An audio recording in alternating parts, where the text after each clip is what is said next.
Jean-Luc Nyango, 18 ans, est victime des mauvaises pratiques des utilisateurs des réseaux sociaux. Adepte de Facebook, il va rompre le lien avec cet outil de communication à l'issue d'un échange peu reluisant entre lui et sa correspondante il y a environ quelques mois. J'avais mon Facebook et puis une femme blanche qui m'a envoyé, elle était nue.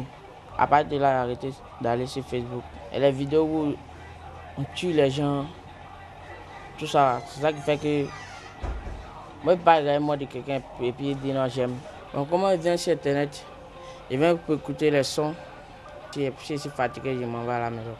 La diffamation, l'escroquerie, le broutage, l'incitation à la haine, violences et crimes rituels via les réseaux sociaux sont des délits de la cybercriminalité auxquels les populations sont victimes régulièrement en Côte d'Ivoire. Pour sensibiliser la jeunesse à la bonne utilisation de l'outil Internet et à mettre à profit les réseaux sociaux pour la création d'emplois et la recherche du mieux-être, un concours de beauté est initié. Miss Web Côte d'Ivoire. Le thème de l'édition 2018. Cybercriminalité et violence sur les réseaux sociaux. Quelle contribution de la jeunesse ivoirienne face à ce fléau? Occasion d'interpeller les internautes sur les dangers du développement numérique. Promouvoir la valeur de la beauté africaine, d'accord, mais de lutter contre les maux de l'Internet. C'est un fléau qui est en train de détruire notre jeunesse sans qu'elle-même s'en rende compte. Et nous avons voulu faire quelque chose pour notre jeunesse qui se tue, qui se met au chômage sans le savoir. Se servir de l'outil Internet pour promouvoir sa valeur, pour montrer ses qualificatifs, son diplôme, son niveau intellectuel bien sûr, que de s'auto-détruire avec les mots de l'Internet. Ce sont les femmes qui sont beaucoup dénudées et nous voulons dire non à cette image dépravée de la femme sur le net. Une initiative à encourager selon les participants qui souhaitent l'implication de toute la population ivoirienne dans la lutte contre ce fléau qui est un danger pour l'économie du pays. Ça nous a fait du bien, que Dieu leur accorde le succès dans ce qu'ils ont commencé, que l'année prochaine, que ça soit encore plus grand que cette année. En 2013, la cyberfraude a coûté plus de 26 milliards de francs CFA à la Côte d'Ivoire, selon une étude de la compagnie européenne d'intelligence stratégique. 8h, vendredi 20 avril, lycée moderne Nimbo de Bouaké. Des élèves attroupés devant le portail fermé. Tous sont en retard au premier cours de la journée. Il y a quoi à 7h, mais à cause de problèmes d'eau, je viens à 8h parce que je suis allé chercher de l'eau partout. L'absence des élèves est réelle puisque le matin il doit se lever pour courir après de l'eau. Il faut d'abord qu'il puisse trouver de l'eau, se laver, prendre la route de l'école.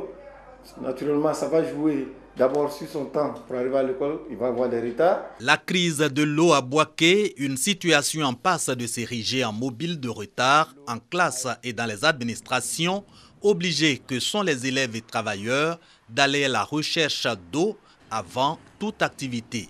Clément, lui, a de la chance. Dans le lycée où il enseigne, l'eau coule encore dans les robinets. Il peut donc s'approvisionner. Ce matin, vous m'avez vu avec des bidons d'eau. On ne peut pas venir au travail sans se laver. Il faut régler le problème d'eau à la maison.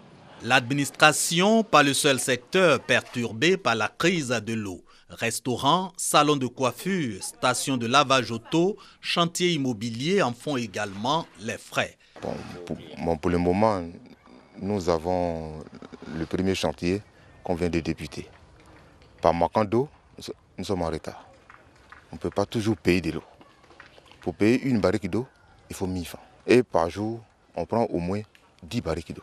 Nous faisons recours aux femmes, nous avons puisé de l'eau dans des puits pour nous servir.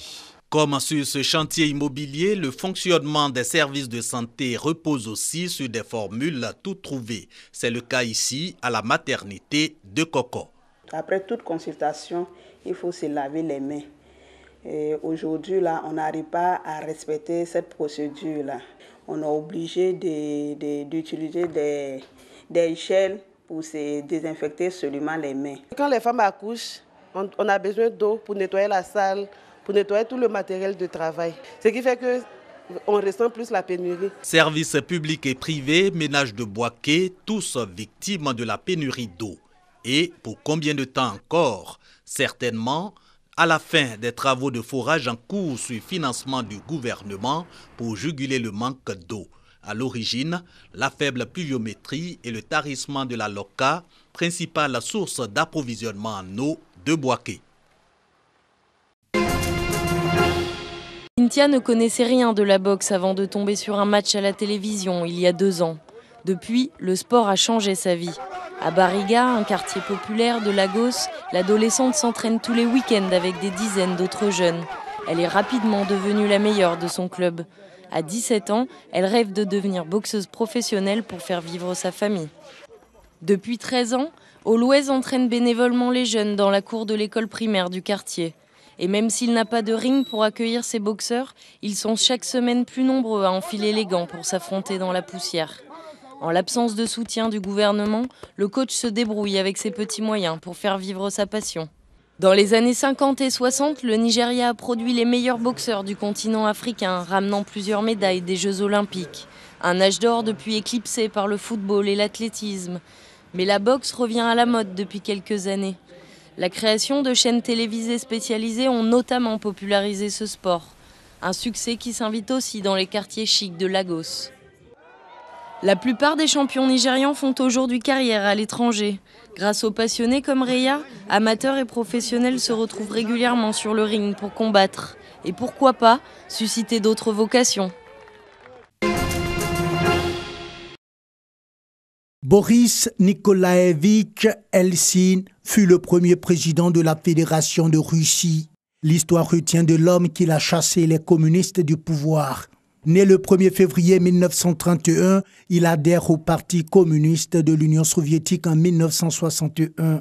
En 1977, il dirige la section du parti de l'oblast de Louveslar. C'est à ce titre qu'il ordonnera la démolition de la villa Ipatiev, où furent massacrés en juin 1918 le tsar Nicolas II et sa famille.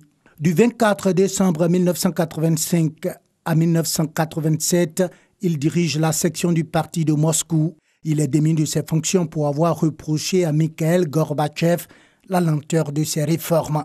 En mars 1989, il est élu au Congrès des députés du peuple de l'Union soviétique. En mai 1990, il est nommé président du Soviet suprême de la République socialiste fédérative soviétique de Russie, RSFS. En juin 1990, il déclare la souveraineté de la RSFS de Russie et démissionne du Parti communiste. Lors des élections présidentielles russes du 12 juin 1991, il est élu avec 57% des voix. Pendant le putsch de Moscou dirigé contre Gorbatchev, qui débuta le 19 août 1991, Eltsine se précipite à la Maison-Blanche de Moscou pour s'opposer aux putschistes. Ce jour-là, debout sur un char, il tient un discours mémorable qui jouera un rôle important dans l'échec du putsch. À l'étranger, il bénéficie du soutien américain et britannique, alors que le président français François Mitterrand, plus embarrassé et méfiant, préfère déclarer dans un premier temps vouloir attendre les intentions des nouveaux dirigeants soviétiques. Néanmoins, le 21 août, la plupart des putschistes sont en fuite et Mikhail Gorbatchev, libéré de sa captivité en Crimée, peut regagner Moscou. Néanmoins, Gorbatchev assiste impuissant à l'effondrement de l'Union des républiques socialistes soviétiques, URSS, qui cesse officiellement d'exister le 25 décembre 1991. Eltsine, qui dirigeait la RSFS de Russie, se retrouve donc de fait à la tête du puissant nouvel État. Sa présidence que commence la guerre de Tchétchénie en 1994. Eltsine voulait prouver à son peuple que la Russie était encore une superpuissance.